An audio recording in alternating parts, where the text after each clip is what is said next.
The following is a sports presentation of KULP, the Rice Belt's recognized leader in sports programming.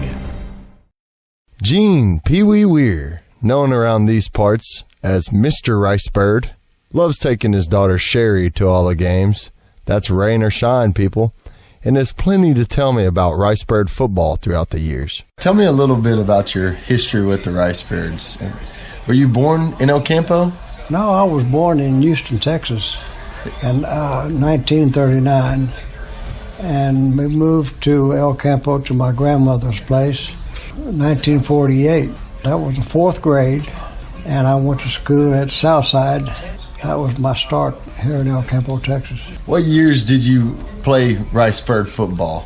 7th and 8th grade. One of the coaches, we had a lot of guys that go out for football that year when I was in the 7th grade, and I was the littlest one. And we had about 4 teams. First and second team got shoes with spikes on them. That's what I wanted. And I started out on the D team. So I asked the coach, I said, well, how do I get shoes like that? He said, you got to make the first or second team. So I told the coach, I said, I'll get me some shoes. And in 2 weeks, I was starting linebacker on the first team. Is that where you earned your nickname? No, it was Denny Whitley.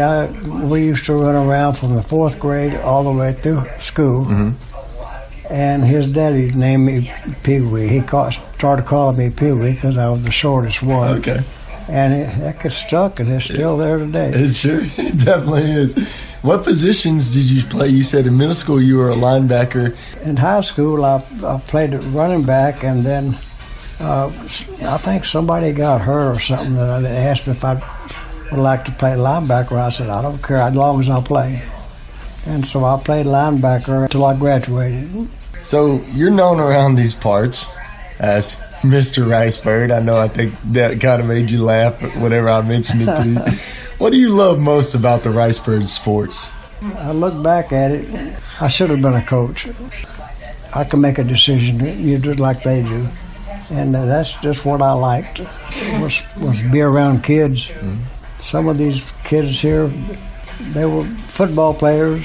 Then they got married. Then they had kids, and we go back as far as the kids having kids. Mm-hmm. And we've just been following the Ricebirds. Well, I've been following them probably since 1960. I guess I just got on board. There you go. Well, are there any funny stories that you may still remember from your playing days? We were going to play Port Lavaca. I believe at that time we were ranked 3rd in the state. And so we went to Port Lavaca, and they must have suited up everybody in the school, because they come out of that dressing room. They must fill up the half of the field. And that's kind of, kind of scare you if you're a kid, And anyway, Dobie punted for us. John Paul Appleton, he was the long snapper. So anyway, John Paul was going to throw the ball to Dobie, and he was going to punt. And John Paul centered that bar at least 40 yards over Dobie's head. And we had to run about 40 yards try to cover the ball. And anyway, they recovered it.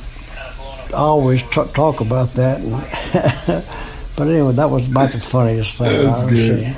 That's good. But we played them a good ball game, but they beat us, and needless to say, we weren't 3rd state no more. So that's about the funniest thing. Yeah, that's a pretty good one. Those deep snappers, you got to give those guys credit. Oh yeah, John Paul was excellent, but just that one. Just that one, that one. That's what you're known for, isn't it? It's always the one that gets away that people remember. We don't talk about all the good ones. Yeah. Would you say the game's changed a little bit? Back in those days, a guard or a tackle, 185 pounds that was a big dude. Today, if you're not 6'3", the kids are getting bigger and bigger. how fast they are today. Do they throw it a little bit more? Well, Ocampo never did throw much.